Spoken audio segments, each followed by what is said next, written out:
रामपाल दास का नाम, गले प्रेम की जेवड़ी, जहाँ खेचो वहाँ जाऊं। तो करो तो बावड़ू, दूर दूर करो तो जाऊं, जो राखो तो ही। कोई एक बार मैंने सोचा संत का माथा टेक के चलूंगा, दो बात करेंगे, परमात्मा की चर्चा करेंगे। साधु दर्शन राम का, मुख पर बसे सुहाग, दर्श उन्हीं को देते हैं जिनके पूर्ण भाग। जब वहां से उतरा एकदम उस तो गिगी बंदगी उसकी, तब आज फंस गया कसूती डाल पर। और तरीका भी नहीं कि अच्छी तेज आंख बंद कर ली।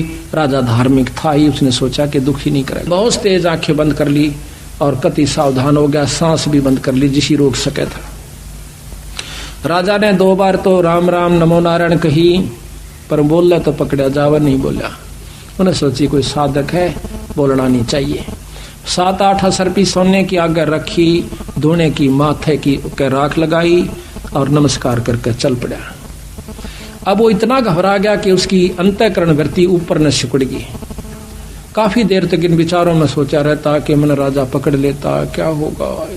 मतलब बहुत ही गहराई में विचारों में फंस गया, घंटों बैठा रहा, उसको सुध बुध नहीं रही। इतने में उसके बाद झिमरी आवश्यक तो गलत जगह गया था, कहीं वो पकड़ा ना गया। आगे देखा है कि तो महात्मा बना बैठा से, कड़मा मारी ला तक बालकान भूखे मारेगा। खड़ा हो कोने सोची उस झिमर ने पहले आज मर गया भाई। तो राजा ने तो पकड़ लिया, पाछा देखे न कहा महाराज मैं तो आज पकड़े, आज आया सुबह देखे है तो बार पीछे खड़ी उसकी धर्मपत्नी। तो सहम गया कि राजा कहाँ गया, कि राजा कहाँ, राजा था यहाँ पर। फिर आगे देखा मोर सरफी पड़ी सामने, उसने सोचा कि तेरे की कि राजा नहीं था, कि ना राजा नहीं था। हाथियों के पैर देखे, घोड़ियों की टाप देखी कि राजा तो चला गया, पर माथा टेक कर गया।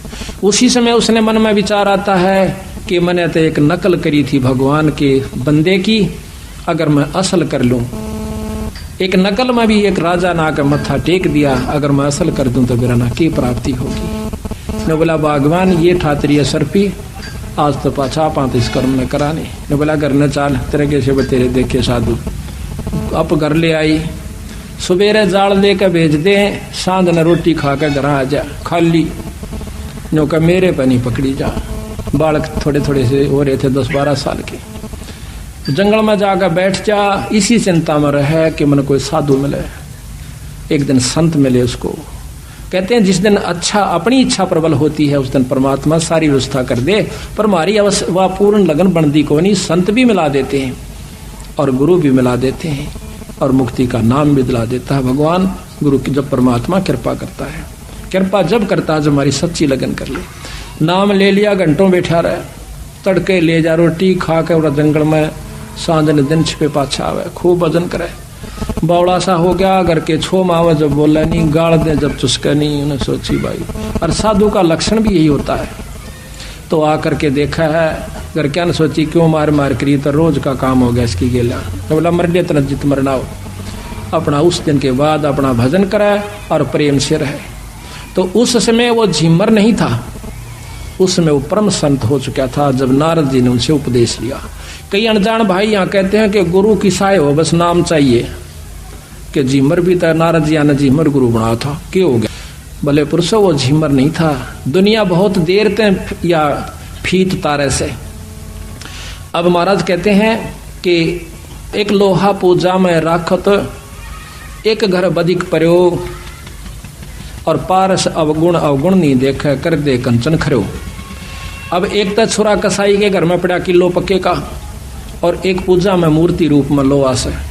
जब पारस के साथ मिलाया जा से, वो जात नहीं देखता उसकी, वो ये नहीं कर्म नहीं देखता वो कहाँ है, उसकी भक्ति लक्षण देखा है कि ये अधिकारी है कि नहीं। उसी समय जब वो पारस यानी शब्द रूपी पारस से ये जीव लग जाए है तो इसकी कीमत बदल जाती है, छुरा बदल जाता है। छुरा रहता है ज्यों का त्यों, पर कीमत बदल जाती है। नाम छुरा रहता है, कीमत लाखों की हो जाती है, जबकि वो आनों में थी। इसी प्रकार आज आपने नाम लिया पूरे गुरु तय, उपदेश लेने के बाद सतभाव से सुमरण करने से आपकी कीमत बदल चुकी है। आप संत हो चुके हो, लेकिन समाज आपको उसी नाम से पुकारेगा, उसी जाति से पुकारता रहेगा। यह समाज नहीं देगा इसकी कीमत परमात्मा देगा, और यहां से जाने के बाद मिलेगी, क्योंकि वो पारखी वही है हमारा। ये संसार ने आज तक किसी संत को नहीं परखा। वो तो जो ज्यादा ढोंगी होंगे वहां जाकर के टिका करे, और बाकी संतों के साथ खसे रहे। कबीर साहब के साथ क्या हुआ, आपको बहुत लंबी चौड़ी इतिहास सुनाएंगे कबीर साहब का, कि कितना आए थे वो आत्म कल्याण के लिए, उनके साथ हमने क्या सलूक किया, और हम कहाँ जाकर बैठा करते थे, किन व्यक्तियों के पास हम अपना आत्म कल्याण चाहा करते थे, जहां पर कतई नहीं हो सके था। तो इसी प्रकार ये परमात्मा सुनार है, वो इस धात की परख करेगा, समाज नहीं करेगा। कई भक्त कहते हैं कि हम भी ऐसे ही रहते हैं और वही हमारे ऊपर भी असर होता है छोटे मोटे कर्मों का, और दूसरा व्यक्ति ऐसा लगा है जैसे हमारे से ज्यादा धन है, क्योंकि हम धन औलाद इसी को ही ज्यादा अपनी उपलब्धि मानते हैं।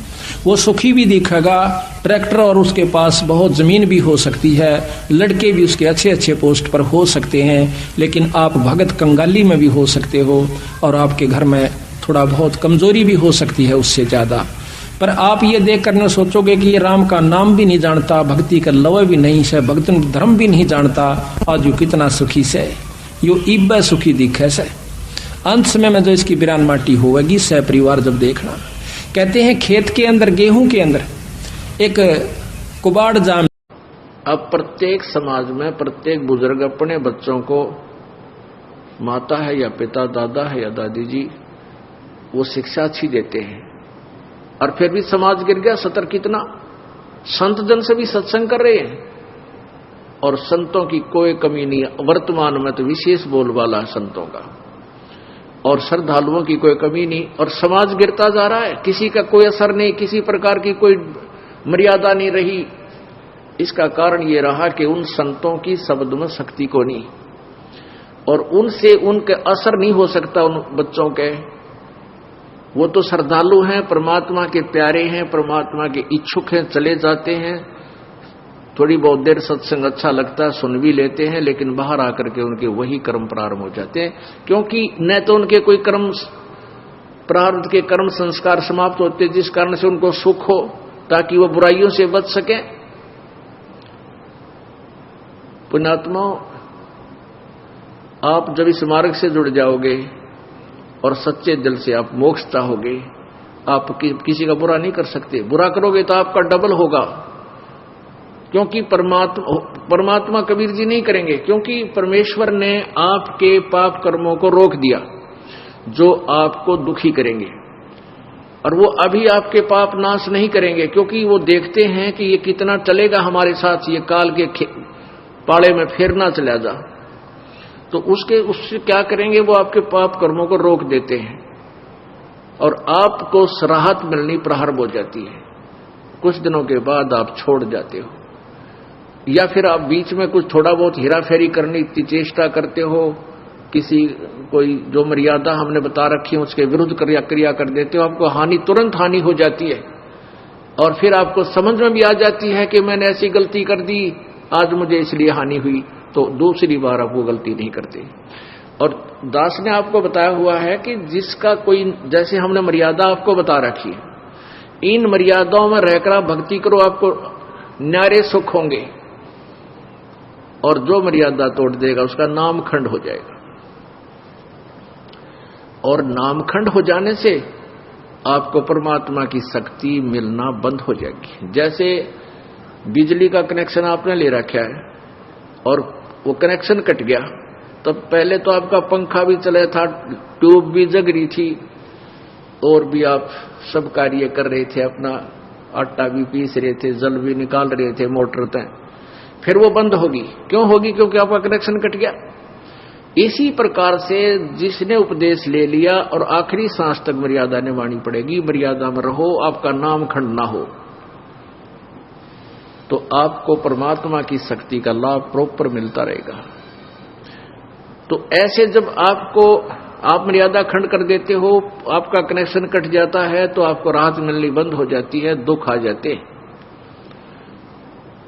फिर आप आकर के यहां आपको बताया है कि बार बार बकवाद नहीं करे, बार बार जानबूझ कर नाम को नहीं तोड़ना चाहिए और किसी कारण से